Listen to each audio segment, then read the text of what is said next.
வணக்கம் நண்பர்களே. அதிமுகவும் திமுகவும் திருட்டு கட்சிகள். பாரதிய ஜனதா கட்சி திடீர் தாக்கு.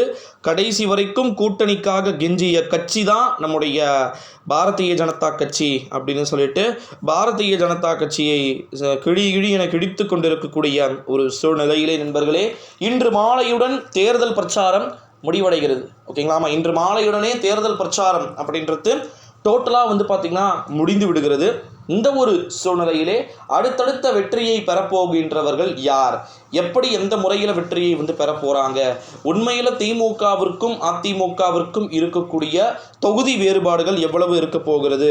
நேற்று தந்தி டிவியில் பிரம்மாண்டமான கருத்து கணிப்புகள் வெளியாகி நாம் சொன்ன அந்த மேஜிக் நம்பர் தந்தி டிவி பார்த்திங்கன்னா வந்திருக்கிறது. என்ன மேஜிக் நம்பர் அப்படின்னு பார்த்திங்கன்னா 35 தொகுதிகளில், ஓகேங்களா, சாலிடா 34 35 தொகுதிகள் திராவிட முன்னேற்ற கழகத்தின் தலைமையிலான அரசாங்கம் பெரிய அதிருப்தி இல்லாமல் திமுக இந்த முறை வெற்றியை தான் பெறப்போகிறது. அதில் மாற்று கருத்துக்கு இடம் இல்லை.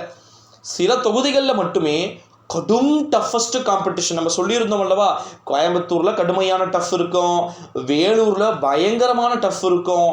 கிட்டத்தட்ட ஏசி சண்முகம்லாம் பார்த்திங்கன்னா 1000 ரூபாய் கிட்ட கொடுத்துட்டாரு. ஒரு ஓட்டுக்கு 1000 ரூபாய் ஃபுல் அமௌண்ட் கடைமட்ட தொண்டர்கள் வரைக்கும் போய் சேர்ந்துருக்கு. ஓகேங்களா? இங்கேருந்து ஒருவர் கண்டிப்பாக பார்த்திங்கன்னா ஜெயிஸ்டார்னு வச்சுக்கோங்க. ஏசிஎஸ் சண்முகம் அவர் ஜெயிஸ்டார் அப்படின்னா டேரெக்டாக அவர் ஆக போகிறது எம்பி. ஓகேங்களா? எம்பியாக மட்டும் இல்லை, அவர் டேரெக்டாக கண்டிப்பாக மத்திய அமைச்சர், சென்ட்ரல் மினிஸ்டர் வரைக்குமே போகிறதுக்கு வாய்ப்பு இருக்குது. அப்படின்றதுனால திமுக ஒரு திருட்டு கட்சி, அதிமுக அதற்கு மேலே ஒரு திருட்டு கட்சி அப்படின்னு சொல்லிட்டு திமுகவின் மீது ஒரு கடுமையான விமர்சனத்தை பிஜேபி ஒருபுறம் முன்வைத்து கொண்டிருக்கக்கூடிய ஒரு வேளையிலே நான் ஒன்றை மட்டும் கேட்டுக்கொள்கிறேன். திமுக திருட்டு கட்சி தான் அப்படியே வச்சுக்கோங்க, இல்லை அப்படின்லாம் சொல்கிறதுக்கு கிடையாது. திருட்டு கட்சிகளாகவே இருக்கட்டும். அப்போது அந்த திருட்டு கட்சியோடு எதற்கு நீங்கள் திருட்டுத்தனமான உறவை வைத்து கொண்டிருக்கிறீர்கள் அப்படின்றத நம்ம கம்பல்சரி பார்க்க வேண்டியது இருக்கிறது நண்பர்களே.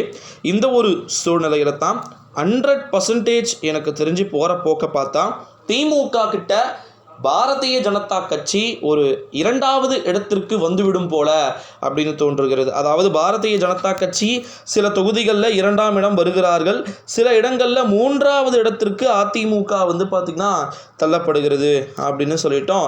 கருத்து கணிப்பு முடிவுகளை சொல்ல, அந்த கருத்து கணிப்பு முடிவுகள்லாம் ஒரு மிகப்பெரிய ஒரு தாக்கத்தை, மிகப்பெரிய ஒரு மாற்றத்தை அரசியல் சார்ந்து அது ஏற்படுத்தக்கூடும் என்ற ஒரு பார்வையும் நம்மால் பார்க்கப்படுகிறது நண்பர்களே.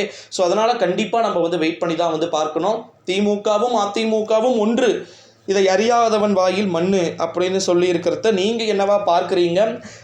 நிச்சயமாக திமுகவின் அரசியல் பிம்பங்கள் எப்படியெல்லாம் மாற்றத்தை சந்திக்க போகிறது, என்னவெல்லாம் நிகழ்ந்து அரங்கேறப் போகிறது என்பதை நம்ம தொடர்ந்து பொறுத்திருந்து தான் பார்க்கணும் நண்பர்களே.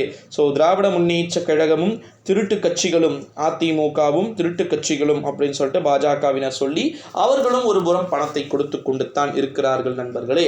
ஸோ அதை பற்றி எல்லாமே நம்ம தொடர்ந்து வெயிட் பண்ணி தான் பார்க்கணும். யாருக்கு எப்பேற்பட்ட முடிவுகள் எல்லாம் வெளியாகிறது அப்படின்னு சொல்லிட்டு. எலெக்ஷன் டேட் வருது. எலெக்ஷன் டேட் கம்பல்சரி ஓட்டு போடக்கூடிய தகுதியும் நாட்களும் கொண்டு இருக்கிறது.